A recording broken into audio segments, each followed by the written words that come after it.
On va y revenir plus précisément après votre intervention, dit qu'il s'agit de mesures de représailles à l'encontre de l'Algérie qui a autorisé, qui a ouvert son espace aérien aux avions français. C'est un épisode supplémentaire de prise d'otages. Vous savez, ces groupes prennent des otages depuis plusieurs années et ça révèle leur vraie nature. Et ça révèle aussi la gravité des problèmes auxquels nous faisons face, nous, Mali, l'ensemble des pays du champ, et un peu plus loin d'ailleurs, le monde civilisé. Nous avons face à nous des groupes extrêmement dangereux et qu'il faut traiter comme tels. Est-ce que vous pensez, et après on reviendra sur la situation au Mali plus précisément, que ça va pousser l'Algérie, que l'on savait jusque-là réticente à agir très concrètement, à s'impliquer davantage dans la lutte contre AQMI notamment? Écoutez, il faut quand même modérer ces analyses-là. L'Algérie a toujours affirmé sa volonté de lutter contre le terrorisme. L'Algérie l'a d'ailleurs fait il y a quelques années. N'oublions pas les épisodes terribles que ce pays a subis concernant ce genre de problème.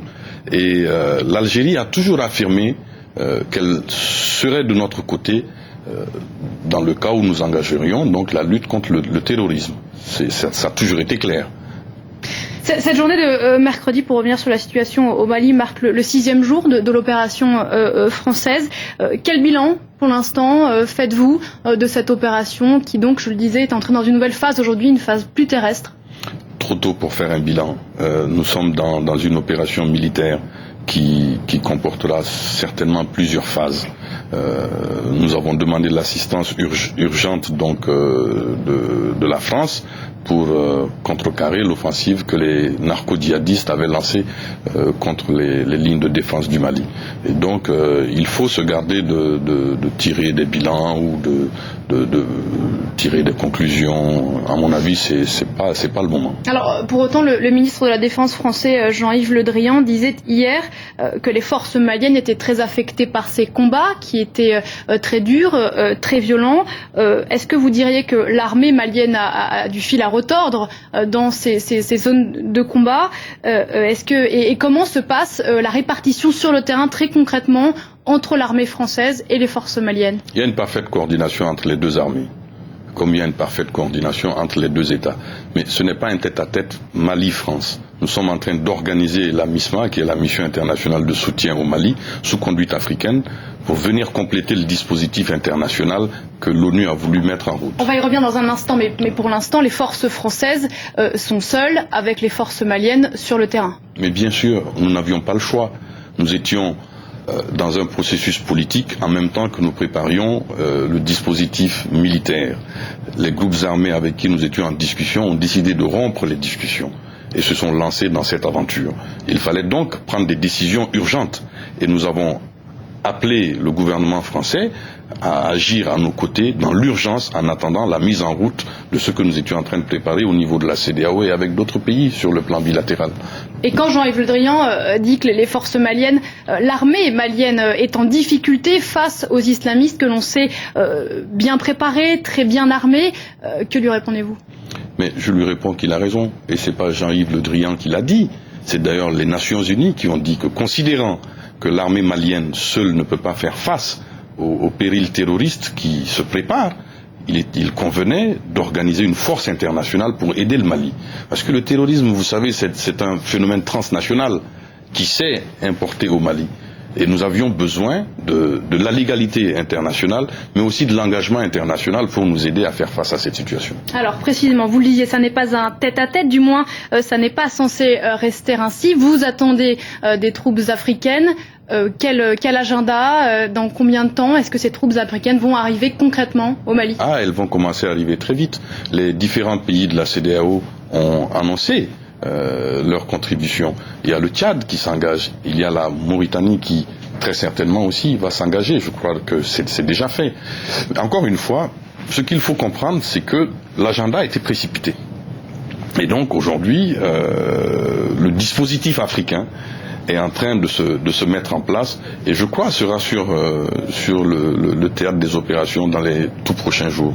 Alors vous croyez au soutien sans faille de vos alliés africains, quid des pays européens, jusque-là une aide logistique, notamment de la part de la Grande-Bretagne. Est-ce que vous attendez plus de la part des Européens ? Il y a déjà plus qui est prévu. Il y a une mission européenne d'entraînement pour l'armée malienne qui est prévue, dont le chef a déjà été nommé. Il s'agit du général Lecointre, qui est un général français. Et demain, je serai à Bruxelles pour discuter des modalités de mise en route rapide de cette mission. Non, je crois qu'il ne faut pas se hâter dans des analyses. Il y a un dispositif international véritablement solide qui est en train de se mettre en place. Et quand les autorités françaises disent que cette guerre est susceptible de durer longtemps, est-ce que vous êtes d'accord avec cette analyse ? Est-ce que votre souhait est que les choses se fassent rapidement ou dans le temps pour que les islamistes soient définitivement repoussés ? C'est le souhait de tous ceux qui sont engagés, que cela se passe vite.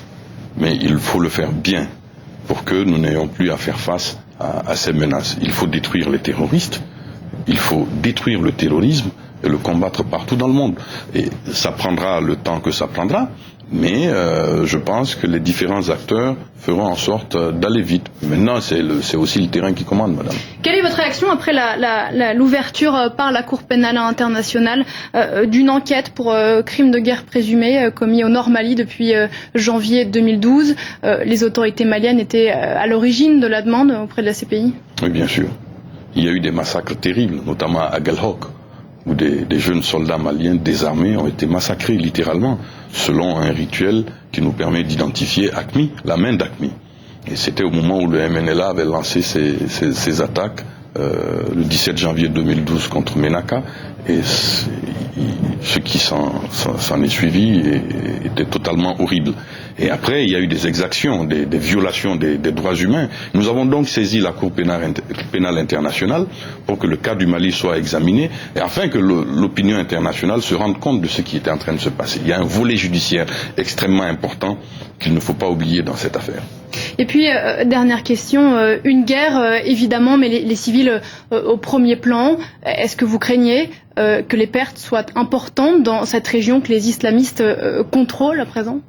Ces opérations militaires visent justement à sauver les civils. Vous savez, les réfugiés sont devenus réfugiés seulement quand l'armée a reflué, quand l'armée s'est retirée au niveau de la ligne de Sévaré dont tout le monde parle. C'est quand il n'y avait plus l'administration et l'armée que les populations du Nord ont estimé qu'elles étaient en danger et qu'elles se sont réfugiées dans des pays à côté. Donc cette opération militaire vise précisément à sauver les civils d'un péril certain. Merci beaucoup, Monsieur le ministre Thiéman Hubert Coulibaly, ministre malien des Affaires étrangères. Merci beaucoup d'être venu sur notre plateau. Merci beaucoup. Ce qui retient